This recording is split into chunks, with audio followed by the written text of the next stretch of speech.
Tailoring చేసే వాళ్ళకి maximum కొన్ని ప్రోడక్ట్స్ తెలిసి ఉండాలన్నమాట. ఇవాళ ఇంకొకటి తీసుకొచ్చాను. దీన్ని బాబిన్ ఇలాస్టిక్ అంటారు. నేను ఇది అమెజాన్ నుండి తీసుకున్నాను. బై 1 గెట్ 1లో వచ్చింది.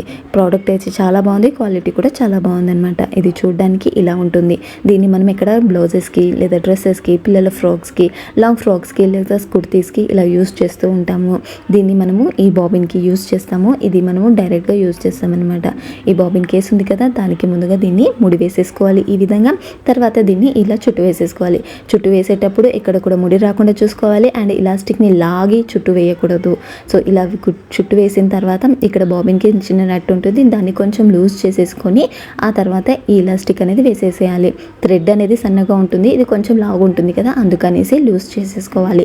తర్వాత మళ్ళీ ఇది కుట్టు వేసాక నార్మల్గా టైటింగ్ చేసుకోవచ్చు అనమాట. సో ఫైనల్గా ఇది రెడీ చేసేసుకున్న తర్వాత మనం మిషన్కి ఇది నార్మల్గా ఎలా పెట్టుకుంటామో అదే విధంగా పెట్టేసుకోవాలి. అన్ని రకాల మిషన్కి ఇది యూజ్ అవుతుందన్నమాట. అండ్ దీనిపై నుండి ఇలా థ్రెడ్ని వేసి ఒకసారి పైకి లాగామనుకోండి, ఇలాస్టిక్ వచ్చేస్తుంది. తర్వాత ఈ థ్రెడ్ ఇలాస్టిక్ రెండింటిని కూడా పాదం వెనకాల ఈ విధంగా వేసేసుకొని నార్మల్గా స్టిచ్చింగ్ అనేది చేసేసుకోవాలి. ఇది మనము డ్రెస్సెస్ హ్యాండ్స్కి కూడా యూజ్ చేయవచ్చు, చాలా బాగుంటుంది. ఇక్కడ నేను ఒక చిన్న డెమోలాగా చూపిస్తున్నాను. ఒక క్లాత్ మీద ఇలా లైన్ మార్క్స్ చేసేసుకొని ఇలా స్టిచ్ చేసేసుకోవచ్చు అనమాట. సింపుల్గా ఇలా స్టిచ్ చేసేసుకుంటూ వెళ్ళిపోయామనుకోండి, ఆటోమేటిక్లీ ఇది ఇలా వచ్చేస్తుంది ఇలాస్టిక్ అనేది. సో ఫైనల్గా ఇలా అయితే రెడీ అవుతుంది. ఇది యూస్ఫుల్గా ఉంటే మీకు ఖచ్చితంగా తీసుకోండి. అలాగే నా ఛానల్ ఫస్ట్ టైం చూస్తున్నట్టే లైక్ అండ్ సబ్స్క్రైబ్ చేసుకోండి. Thank you so much for watching.